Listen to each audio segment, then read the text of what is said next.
Hello, my gifts of gabs, my gabbers. How you doing? I hope you're having a blessed Monday. Yes, this is Monday, March 21st, and I'm actually taping at 6:47 p.m. Had a busy day this morning. I'm telling, if anything could have went wrong, it did go wrong. But enough said about that. I know y'all don't want to hear about it because I don't even want to talk about it myself anymore. But anyway, that's how that is. Let's get right on into it. We're going to be covering the bold and the beautiful for today, March 21st. We're going to go on into it. We're recapping from the last episode, which was pretty much 3 days ago, not counting the weekend. But it's the taping for March 21st, Monday, today. We go back when Quinn is having reflection on pushing Deacon off the cliff, and she's kind of getting anxiety about it, but she felt it was something she had to do, but she just takes off running. Okay, where she's running to, I don't know, but we're going back through the woods and stuff. Pretty much how her and Liam had basically came through the scenery when they were trying to go to the cliff and look over at the beautiful scenery and all of that. But it just takes us from that previous point up to we're going to the Forrester mansion, which is Eric Forrester as well as Stephanie Forrester, the matriarch and patriarch's home. But of course, as you know, the father the father doesn't live there in the main house anymore since Stephanie died, and I guess he didn't get a romance started with any other woman. So he pretty much faded off into the background, and he's living right now in their guest house on the property. And if you were watching it before that, Rick's son, Erica Foster's youngest son, had moved in with his girlfriend at the time, but they're married now, Maya. And of course, they had some little rifts and tears into their relationship. So, with the Ridge Forrester, Stephanie Forrester takeover, they decided to really move out the house. And so, Maya and Rick Forrester is living with his mother right now, Brooke Forrester Logan. So, with all that being said, Ridge kind of maneuvered his way into the home of the matriarch and patriarch's uh, compound, I would like to say, because it is like a real nice mansion and it's very well secured. So that's where we are, and that's where they came to be with moving in into the main house of Eric Forster's compound. But they had taken down Maya's picture off the wall and everything, but that's just previous stuff that I'm just giving you as a forethought or afterthought, I should say. Um, okay. So, we're here at the Forster Mansion. We're looking at Caroline, the baby. Baby doesn't have a name yet, but before I end this particular clip, he's going to have a name. And Reg, they're downstairs hanging out in the main meeting area room. I want to say it's like, could be the living room or it could be seen as a den. But I'm just going to say the meeting room to be fair to everybody, and they're cooing and wooing the baby, and she's having her moments when she's looking at his little adorable face, and Ridge is having his moment and stuff, and they start talking a little idle chatter about the baby and this, that, and that. So the name comes up because of course they left the hospital with all the paperwork and the baby, but they hadn't settled on a particular name for the baby.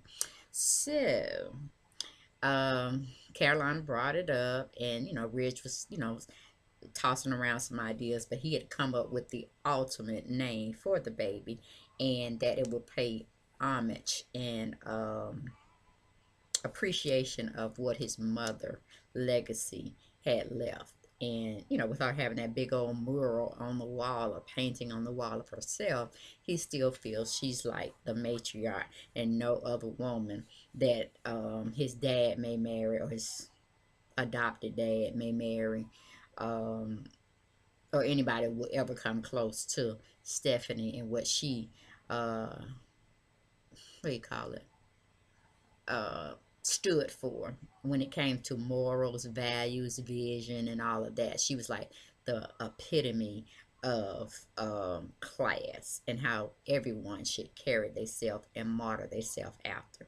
But we all know Stephanie Forrester was just as conniving, liar, manipulator, all of that. But people are going to see what they want to see, and shine whatever they want to shine on a person's behavior and attitude as the as it goes along in life. They tend to forget all the worst and bad stuff, thinking she had a perfectly good reason for doing all the manipulating stuff that she did to Brooke's whole family, the mother of Brooke, the father. Just she was just outing out a lot of people at the time when she had her little reign on the show.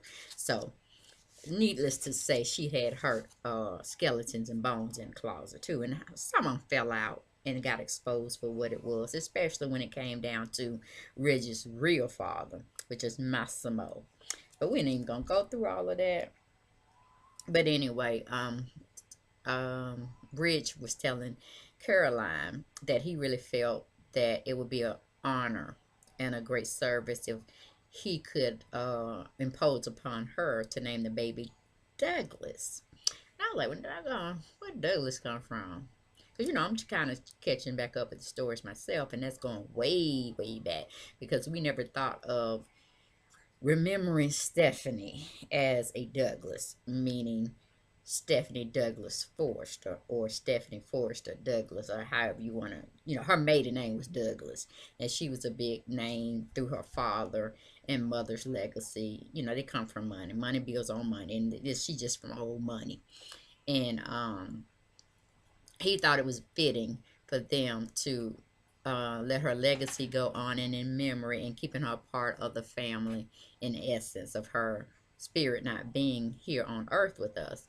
That Douglas would be a very good piece to everybody remembering her by her maiden name, and by Douglas carrying her original name that she came in the world with having. So Caroline was just like, oh, okay, Douglas. Oh, okay, that would be very fitting. We are going to name him Douglas. And she looked at the baby, and the baby was like all cooing, and like he was in agreement with what his name was going to be called. So they were like, oh, okay. Cool, we'll name him Douglas. And since we already know the history behind the naming, it was cool. So she thought it was solidified. So they gonna name the baby Douglas. So the scene goes off of them, and it goes back to Liam. They show us Liam running back from the car back to where the point of reference where he left Queen at, which was overlooking the canyon, as well as the rocks, the water, and all of that. But what he didn't know, Queen had already pushed Deacon off the cliff, and she was trying to forget all her antics and what role she played in trying to murder somebody. But just between you and I don't think he's going to be murdered. I think he's going to somehow surface, you know, somewhere way down, in another area from where they were, from the incident of him getting tossed off the cliff. And somebody's gonna find him, and they're gonna nurse him back to health. He's not gonna have no memory loss. He's gonna know exactly what went on, and he's gonna come either looking for Quinn, or playing tricks on her mentality by, maybe speaking to her as a ghost, because she knows she had killed him, or he's just gonna go straight to Bill and tell him everything that had transpired, and then they're gonna either go get the cops on her, or they're gonna play her little game trying to drive her a little bit more off her rocker than she's already is. So that's just my theory. But anyway, she leaves the scene of the crime, and she goes pretty much running towards where the car is. And you have this scene where Liam's running, but it's kind of seeming like the woods and the adrenaline going through him that he may be remembering some things, or it's just like taken back about the woods, and maybe him and Stephanie going on some hiking adventure or whatnot. But they didn't really show us the playback in his mind. But it just seemed like he was remembering something as he was rushing back to the cliff to give Queens her inhaler. But like I said, both of them just go running, running, running through the woods, and they finally meet up with each other, and they kind of scare each other because they weren't expecting each other to be coming so fiercely at each, one another. But Liam, is asking her, what's going on? Are you okay? Da da da da. And then he shoves her inhaler and tells her to quickly use it and this, that, and the other. But in my eyes, at the screen I'm looking at, Queen ain't labored with no breathing, and even though she had ran from the scene of the crime, she was just worried about getting out of that area. But it was no and wheezing going on, and I think that kind of took him back too. But anyway, he said, what's going on, whatever, use your inhaler, and get your breathing under control, and this, that, and the other. But in her mind, she's having a flashback, letting us see the events that had transpired before she left and went running through the woods back towards the area where Liam was coming from, getting her hailer from the car. And, Queen is basically telling him, no, I'm fine, I'm fine, I'm fine. But she goes on to just use the inhaler just to appease him and get him off her back, because she's just really just trying to get away from what she did, and things of that nature. And he's like still like kind of weirdly looking at her like, what's the problem? What's really the problem? And she's like, no, no, no. Then he said, well, you know what? Since you had this issue with your breathing, I'm not comfortable with it, and I want you to be comfortable. Why don't we just go to the doctor? Oh, she quickly got back, snapped back into reality then, because she basically like, no, no, no, no, we don't need to go to no doctor. I'm fine, cool. And it looked like she wanted to take another puff of air through her inhaler just to let him know she was fine. Everything cool. Let's calm down. Let's just leave this area. Let's go back home. And, it's just too much for me. And I don't want to get too exerted, is basically what she was trying to go with it, to throw any excitement off of her than what he was already normally seeing. But of course, he thought it was just coming from her not having her inhaler and needing it, and just everything was just real crazy and frantic at the time. So, and then he really don't know what she could have done, because Deacon wasn't nowhere around for him to even gather about he was in trouble, or anyone that was in trouble, because he's just assuming that it was just them two at the beach area and the canyon area they were looking over at. So he had no reason to think something else was in the mix that wasn't clean. But she just wanted all the reflection to be off her. She was just ready to go home and get herself straightened out in her mind, as well as get out the clothes, because it's like she was being kind of antsy about it. She didn't want any evidence on her to give anyone the thought that she had did something such as that nature. So we move on into the scene. Another clip goes, they go right back to Carolina Ridge, and he's looking at his phone because it's blowing up, and he's saying it's a lot of people trying to reach him from the office, meaning the Forrester Creations business area. And they basically, congratulating him on finally his son coming into the world and all of that, and that his work is really piling up, and when can they expect him back at the office. So Caroline goes on to say pretty much, I got a little spot here, guys. I was picking at a little pimple, and it went into this dark spot. I'm using Vaseline cocoa butter on it, so hopefully it'll lighten up and heal up. I don't know how I do that. I always pick at stuff that don't need to be picked at. But anyway, guess it's my nerves. But like I said, we're going into the small talk again with him and Caroline. And Caroline was like, as big as Forrester is, don't they? I know we have maternity leave for you. You should be taking that, and da da da da. And he's like, no, he don't want to get too much away from the office because he's still in rivalry with his it was stepson, but I guess it would be his brother, his younger brother, Ridge would be.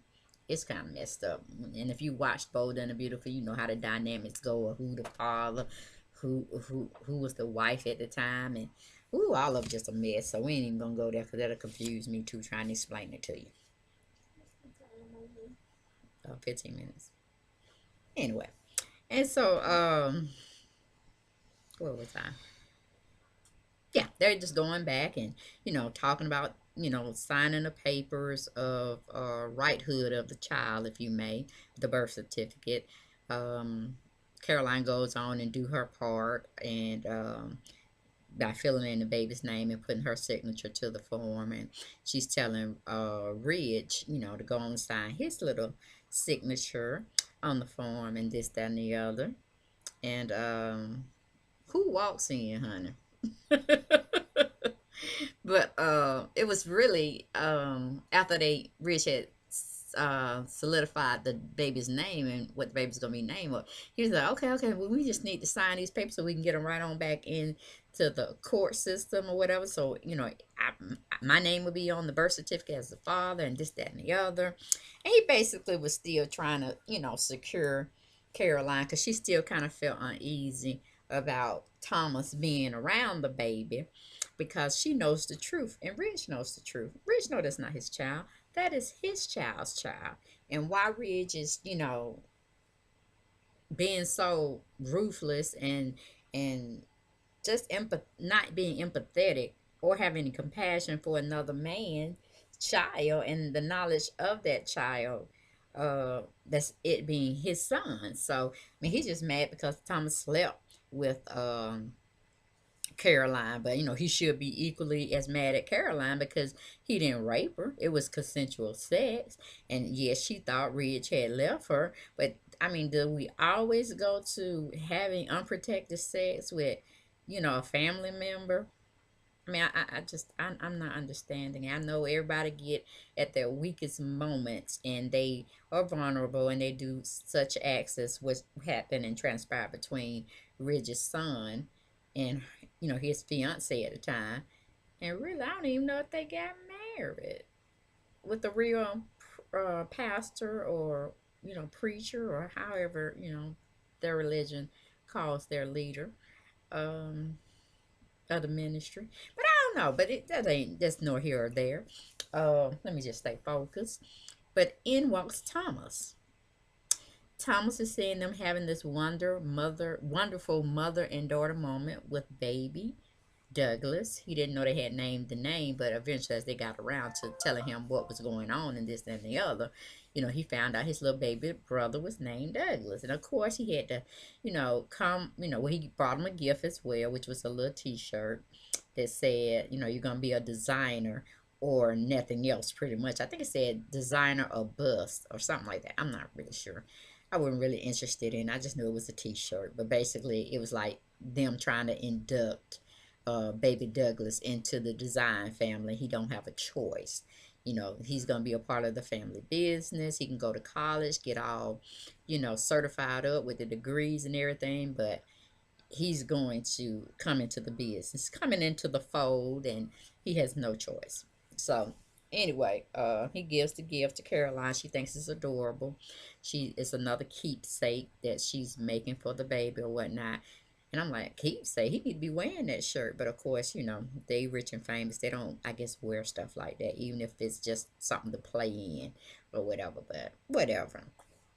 But anyway, Thomas is cooing all over his brother as if he kind of consents that's his child because he knew they slept together, but he don't know his father know that also.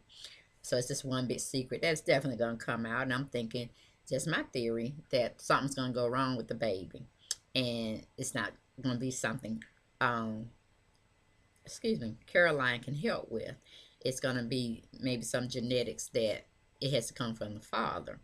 And of course, we already know that Ridge is not the father, but it's gonna come out in some way. I don't know. Like I said, it'll be a tragedy with the baby. He has to have some, blood from his dad or some kind of bone marrow. to fight some disease this child has gotten, or or accident may happen and he's needing some cells or blood from one of the biological parents.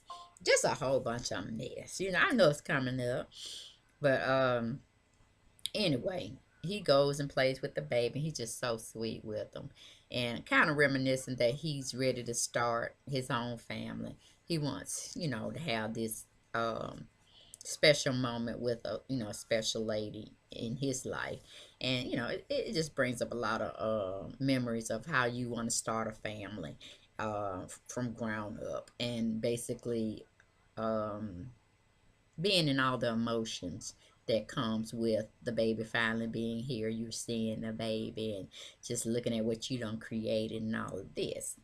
So that was the scene there. And basically, you know, Bridge is feeling uncomfortable. Caroline is feeling uncomfortable. And Poe Thomas, he don't know. He just cooing over the baby. So the next scene takes out back to Liam and Quinn, and he's trying to comfort her. He's trying to calm her down. He feels bad about leaving her up at up at the cliff while he had to go retrieve her inhaler. And she's trying to calm him down in that fact, like, no, no, no, you were doing what you were supposed to do.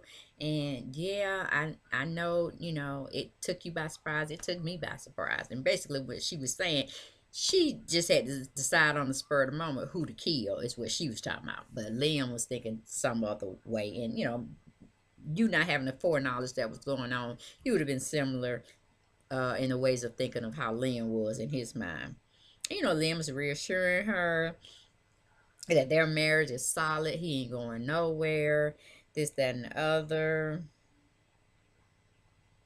And then he was like, but it still seems like something else is going on with you. Just go on and tell me. Because, Queen was just, acting crazy. She was like, beside the bedroom door saying she just had to get out of all these clothes. She was really panicking like something else was going on other than she having the asthma attack. And, Lynn was sensing that. He was like, no, you something else going on. Then he went to thinking that, yeah, okay, her friend is dying. And, maybe she just got a little bit too emotional because she didn't want to talk about anything dealing with death and all this and the other. And he's like, oh, I'm so sorry. Your friend is dying. That's right. And, then you almost had your incident. And I guess that is a life and death situation as well. And he was just like, I'm not going anywhere, baby. I'm fine. We fine. I'm just getting myself together and trying to get all my faculties about myself mentally. And, I'm not going to let anything happen to you. You're not going nowhere. I'm not going nowhere. We're in our own little world, our own little bubble. Nobody's going to, hurt us. I'm not going to let anybody hurt you. And she was just getting all that reassurance from uh, Liam. And but it was still freaking her out because she knows what she had did. She had pushed Deacon. She had chose Deacon to be out of their lives because she chose Adam. She wants to keep Adam, which is Liam, and that's how Miss Queen Eve was thinking about. So but it just keeps playing back in her mind over and over again what she did, and I guess she need to go find somebody to get some medication or something. Cause that stuff just don't go away. And Mr. Deacon, you think he gone away, but as we have the twisting stories, we know he coming. He gonna surface up somewhere, and he gonna be back on her trail. But then he's gonna feel outed and disgusted that she would sink to a new low. But it's not really singing to a new low because she's basically, this is what she do. He knew he had married a crazy woman, and he knew what she was capable of doing. But he thought that she would come to her senses and realize, we can't be killing nobody. But he didn't know he was going to be the object of her anger, and that she was going to kill him at the spur of the moment. It just, clicked in her mind. She ain't finna lose what she had with Liam. Even though she's still in a fantasy world, she has checked out of reality, and she has made up this fictitious world in her mind. So she saw Deacon as the threat, and she just had to get rid of him. So moving back on, we go to another clip when we're talking about Caroline, Thomas, and Ridge. Um, he wants to be a little bit more closer to his baby brother. So he's basically wanting to sit next to his brother and watch all of his facial features, and he's reminiscing in his mind of what could be. Or he basically wished that the baby that is in Caroline's arms was his child, as well as he was being married and having a relationship with Caroline. Even though they had that one night stand, he still have a lot of emotions and attraction to her. But he's just basically saying, okay, okay, okay. And then he was telling his dad, he did a good thing by, him having this little baby boy. And, he's congratulating them both again. And Ridge pretty much telling him to get to the office, trying to break up the little sentimental moment that they were having all together. Because he's done wrong. He's hiding a major secret that could, in real life tear a family apart, and there's no going back. But in this fantasy world we're living in with through the soaps, we know they have another dimensional to them, and they're all about forgiving and repairing and moving on and this, that, and that. But we know a lot of revenge is coming after that. They gonna forgive, but they ain't gonna forget, and it's gonna be on like popcorn. But they just giving the time frame to just, everybody to just digest everything. But they always come back with something. And as Thomas is taking his dad's orders about, getting up from the baby and going to go to work and all this and that. He picks up the little chart with the form on it, and he's reminding his dad to, hey, you're not going to be that young man's father if you don't sign this particular legal document, so y'all can send it in. And the Caroline and Ridge are looking at each other like, was that a pun? Or was that a jab? Does he know something? But we know he don't know anything. He was just saying, don't but clear up the loose ends by signing your name and sending it off, so it'll be on record that you're his father, and all of that. So Bridge signs the forms prior to Thomas leaving. And, once he signs the form, it's pretty much solidified that he's the father, and that's it. So he walks on out. I guess he's going to work or whatever, doing what his father told him to do. Then another scene clips back to Liam and Quinn. And Liam has taken his little biscuit butt over there to the computer child. He's over there and he looking through, and Quinn comes out from taking her shower, and she's like, what you doing? She's, in a sense startled that he's over there messing with the computer trying to find out information. Of course it goes straight to trying to find out information about them or him and this and the other. But no, he was just doing the dutiful thing as a husband, just checking on asthma and the symptoms of having an asthma attack, and what to look out for after the event has resolved itself. And he's telling her, no honey, I'm just, I'm upset that you had this attack, and I couldn't barely do anything to help you. And I felt, helpless, and I know you felt helpless because you couldn't breathe. And he's just trying to understand the illness and how to treat it in case it comes up again. What else to do, far as just giving the person the inhaler. Oh, and basically finding out ways, if you didn't have the inhaler, what to do to get that person to calm down till you can seek medical attention. And she's like, oh, okay, okay, that's what you're doing. All right, I didn't know, and I'm just still upset. And all what she upset about, she done threw Deacon over the cliff, trying to erase him from reality so she can have this fantasy world with Liam. And of course, she wants telling him she wants to go back to being this nice, beautiful person that he married, and she don't like the person she is right now. And he's trying to figure out what the hell she talking about.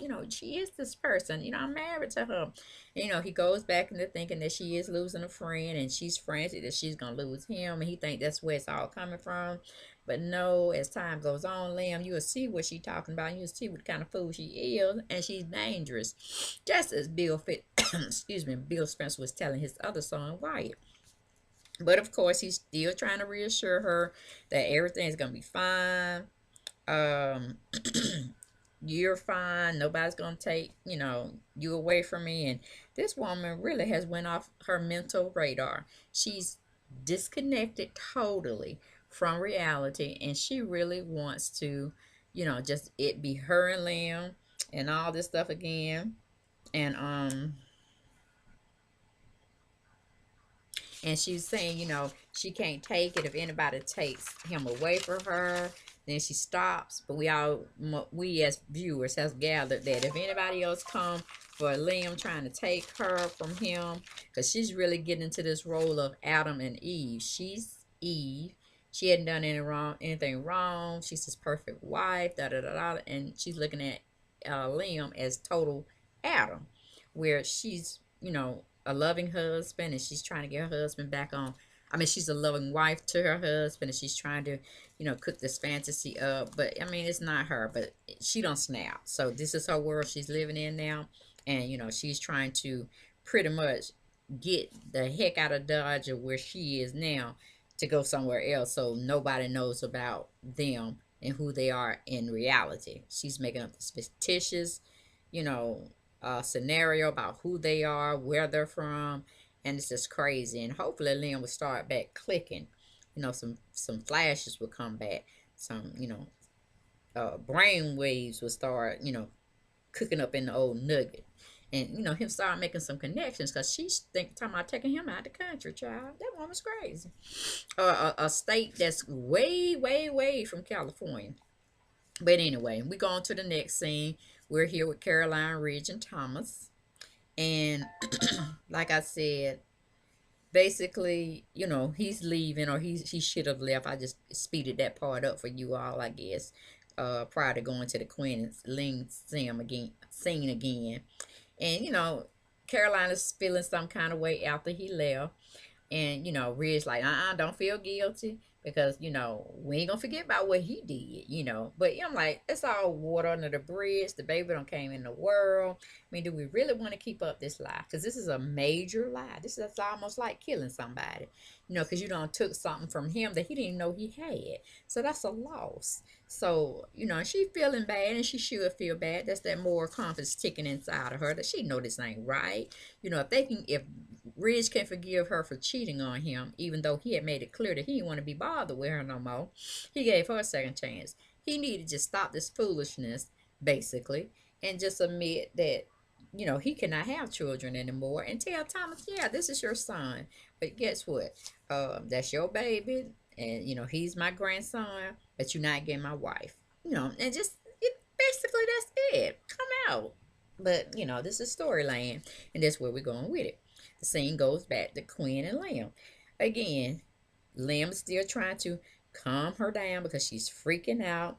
She's asking Liam to let's move, make a promise to her that he'll never leave her, and she's really seriously was holding on to him real tight, and he was like real worried and nervous about everything going on with her and how she came back to the house so frantic, and she's even after a warm hot shower or bath that she took, she still was acting up.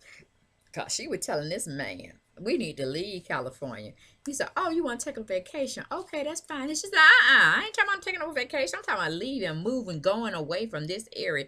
He said, no, I like it here. I like my house. I like, man, you don't know who you are and you don't know where you at. And you are in this fictitious world, but we know you messed up because you don't have had too many concussions. So we know you out like flight time. So but she like, no, honey, we need to move. Alaska seems to be pretty good. Why don't we go to Alaska? And he's like, I don't go to Alaska. Then she was trying to make like that he loved it. Then he could kind of simmer down and like, well, I did. I'm like, nut, stay with your first thought. You ain't going nowhere. So she's still, just very upset, but she knows what she's done. She knows she can't take the risk of him, looking at TV one day and seeing his picture out there or Deacon's body surfacing up because maybe Deacon is written out of the storyline. Maybe he's going on to another show. I haven't really read any soap digests at the grocery stores lately or picked up one or even Google, because now I think you can Google the soap digest and it'll tell you of new cast coming on versus old cast members leaving, going to another show or whatnot. But I haven't heard anything about Deacon leaving the show. But it may be something coming up, and this is his scene to make his entrance or his exit out of the Bold and the Beautiful. But she just can't take the risk that Deacon's body showing up and people are acknowledging who he is. And then, you know, Deacon already, that, you know, he basically had already met Adam, and, you know, he had talks with him, and, you know, he was in the man's house, so of course he's gonna be like, well, wait a minute, this man just came to our house. So, you know, he's basically gonna, she don't want him to be connecting no dots nowhere, where it's gonna be drawn back to them and this, that, and the other. And she definitely don't want Liam bringing up nothing to the effect. So, you know, that was pretty much where it had left off. Queen's going crazy, and, you know, thank God she is. So maybe with her running here and there and acting this and that, it may trigger something in Liam, and may get him to thinking who he really is and how he really felt about this woman and her conniving ways. So that's all I got. I can't wait to see it tomorrow, because, like I said, Queen is on a rampage and she's trying to get the heck out of Dodge. And I'm thinking hopefully it'll go to Steffi, and she might be putting out an APB, missing person report, where they're gonna start having pictures plastered on the news, social media, um, any other form. Probably have flyers out there, child, on people cars and on telegram poles or whatnot, or any type of advertisement, because, you know, they're like the criminal of the little creme of California, and everybody know who they are. Just, you know, the Spencer clan and Spencer publications. So, you know, when Bill Spencer get into all of it, he pulls out our stops. So I'm interested in seeing what's gonna happen. So that's all I have, guys. I hope you enjoyed the review. Again, that was The Bold and the Beautiful, coming at you on March 21st, Monday, 2016. I'll see you tomorrow, guys. Take care. Be blessed.